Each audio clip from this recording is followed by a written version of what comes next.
La abuela siempre decía que esa noche la línea entre los vivos y los muertos se volvía delgada como un suspiro.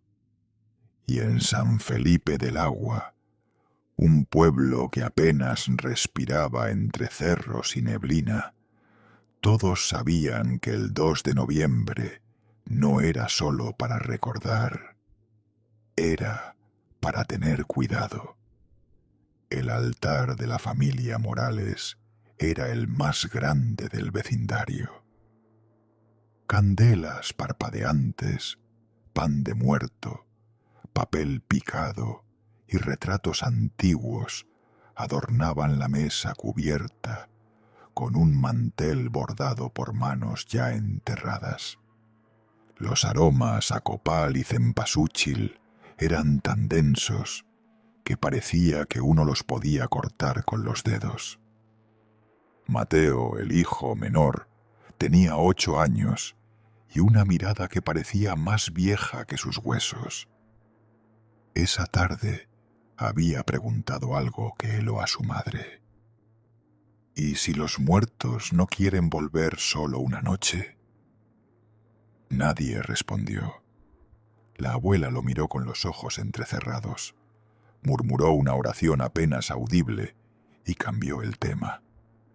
Pero el niño no soltó la idea. Y esa noche, después de las 9, simplemente desapareció.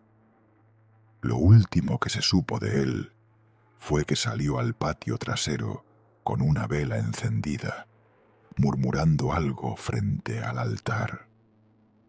El perro comenzó a aullar, las luces parpadearon y un viento extraño recorrió la casa como una carcajada lejana. Luego, el silencio, pesado, anormal. Buscaron por toda la propiedad. El padre gritaba su nombre como si la tierra pudiera escupirlo de vuelta. La madre rezaba con un rosario entre los dedos, temblando. La abuela solo se quedó de pie, inmóvil, mirando el altar. «Se lo llevaron», murmuró. Nadie quiso preguntarle quién, pero todos la oyeron. Al amanecer, la vela de Mateo apareció encendida sobre la tumba de su bisabuela, en el panteón del pueblo. No había huellas. No había forma de que un niño pudiera llegar hasta allá solo en la noche. Y sin embargo, la cera aún estaba caliente. El pueblo entero se estremeció. Durante años, nunca había pasado nada así. Nunca durante el Día de Muertos. Los adultos comenzaron a murmurar cosas que habían olvidado. Historias viejas, pactos antiguos, una advertencia que se repetía en voz baja. No debes llamar a los que ya descansan si no estás dispuesto a seguirlos. Esa noche, la madre no durmió. El padre se quedó vigilando el altar, como si esperara que el niño regresara caminando por la cocina. ¿Y la abuela? Ella abrió un cajón que nadie sabía que existía, sacó una pequeña cruz de obsidiana y la enterró bajo la tierra húmeda del jardín. El perro no dejó de gemir. Y en el silencio entre cada ladrido, todos comenzaron a escuchar algo más. Pasos, pequeños, como los de un niño. En el techo, en el corredor, en sus sueños. El tercer día, la madre escuchó la voz de Mateo desde el ropero. Susurraba su nombre, lloraba, pedía que lo dejaran salir. Pero cuando abrió, no había nada. Solo el olor penetrante de cempasúchil seco y tierra mojada. Algunos vecinos comenzaron a encender más velas. Otros escondieron sus altares. La tensión se volvió una cuerda invisible que estrangulaba cada rincón del pueblo. Mateo no volvió. Pero cada noche, exactamente a las 9, la televisión se encendía sola. Mostraba estática. Y entre el ruido blanco, un susurro apenas audible. No era solo una noche. La madre comenzó a cubrir los espejos. Decía que cada vez que pasaba junto a uno, veía algo detrás de su reflejo, un destello fugaz, una figura pequeña, inmóvil. Los días pasaban y el altar seguía intacto, pero las flores se pudrían más rápido de lo normal. El pan de muerto se llenó de moho en cuestión de horas, y la fotografía de Mateo, que alguien había colocado con esperanza, se manchó con una sombra que nadie podía limpiar. El padre intentaba mantener la cordura, pero ya no iba al trabajo. Se quedaba en casa con la cruz de obsidiana que la abuela le entregó antes de encerrarse en su cuarto y no volver a hablar. Si vuelve, no lo mires a los ojos, le advirtió antes de cerrar la puerta. No es nuestro Mateo. La televisión seguía encendiéndose a la misma hora. Y aunque la desconectaron, aunque la sacaron de la casa, el ruido blanco seguía resonando desde algún punto invisible, como si la casa misma transmitiera aquella señal.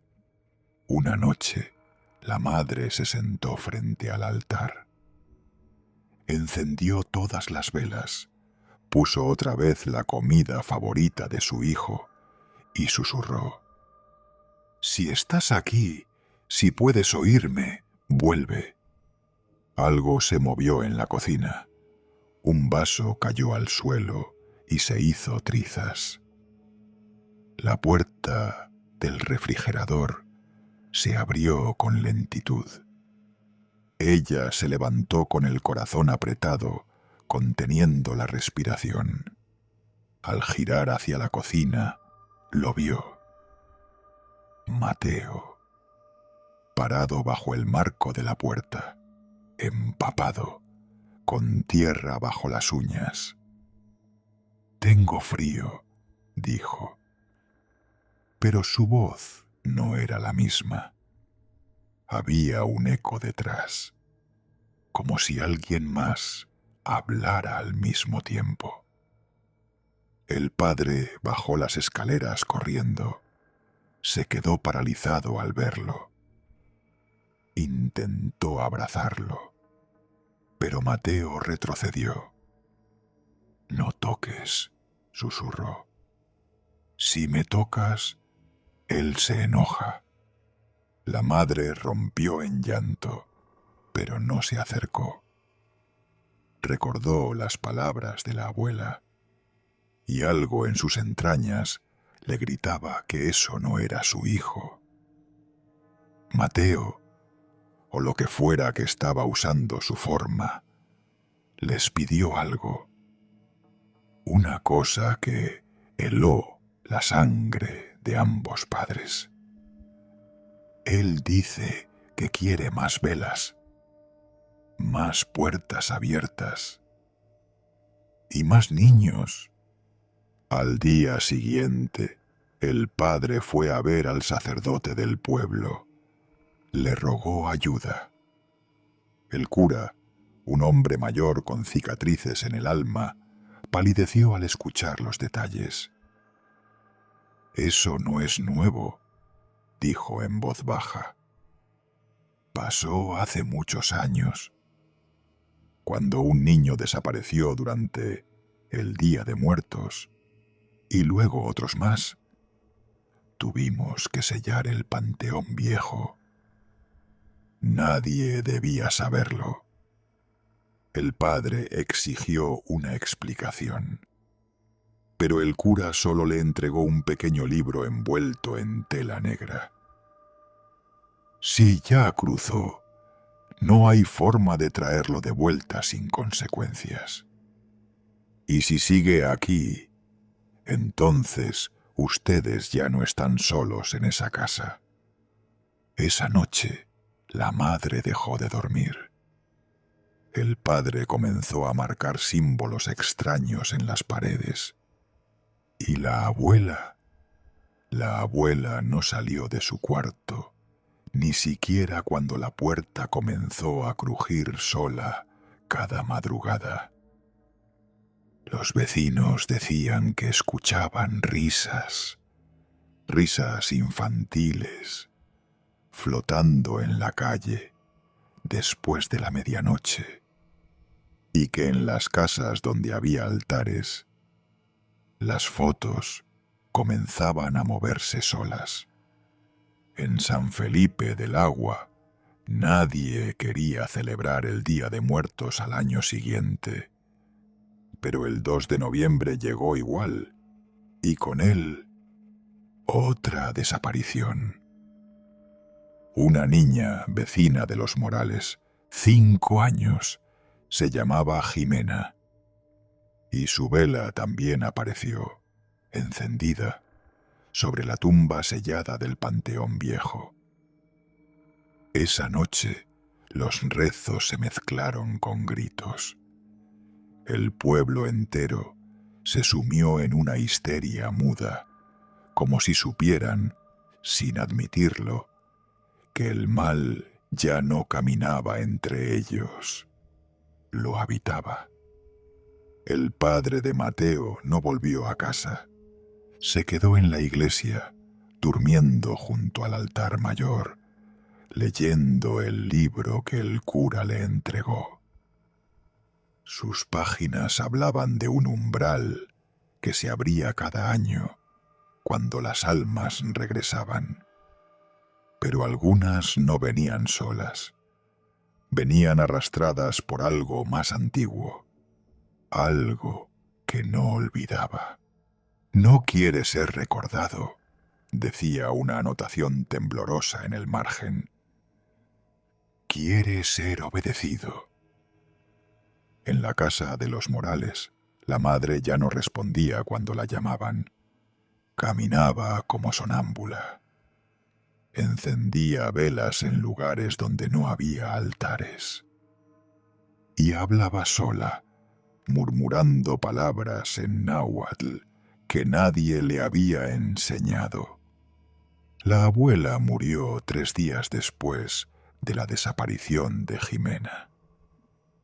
La encontraron sentada frente a su ropero abierto, con los ojos fijos y la piel cubierta de una capa de ceniza fina. En sus manos apretaba una carta sin destinatario. Decía solo una frase: «No lo alimenten más». El entierro fue en silencio, sin música, sin flores, sin velas. La madre no asistió. El padre tampoco. Solo el cura, con el rostro descompuesto, rezó unas palabras que parecían más una súplica que una bendición. La casa comenzó a cambiar. Las paredes se agrietaban por dentro. A veces, del suelo brotaba humedad con olor a tierra de cementerio. Y el espejo del baño mostraba cosas que no estaban en el cuarto. Una noche, la madre desapareció, sin dejar rastro. El padre regresó a buscarla y encontró toda la casa iluminada con velas. No había ni una sola bombilla encendida, pero el lugar resplandecía con una luz temblorosa, inquieta. Y allí, en el centro del altar, donde antes estaba la foto de Mateo, había un nuevo retrato, el de Jimena. Él supo entonces que la cosa no se detendría, que cada año habría un nuevo niño, un nuevo altar, un nuevo eco en la casa, y también supo lo peor, que no era el único. El libro hablaba de otros pueblos, de otras casas, de lugares donde las desapariciones se disfrazaban de accidentes o huidas, pero donde siempre, siempre había un altar y una vela que no se apagaba. Esa noche, por primera vez, el padre subió al desván. No recordaba haberlo abierto antes, pero allí encontró algo que lo paralizó. Un altar antiguo, más antiguo que la casa misma, con fotos que no reconocía, niños de otras épocas, cientos de retratos amarillentos clavados con espinas secas sobre la pared, y en el centro una figura hecha de huesos, ramas y cera derretida, con un rostro tallado en obsidiana negra, sin ojos, sin boca, pero con una presencia que lo obligó a caer de rodillas. Sintió que algo respiraba desde el otro lado, no con aire, sino con recuerdos, con el dolor, con el miedo. Intentó destruirlo, prendió fuego, gritó oraciones, rompió las fotos. Pero al día siguiente, el altar estaba intacto, y en la pared, escrito con hollín, apareció un nuevo nombre, el suyo.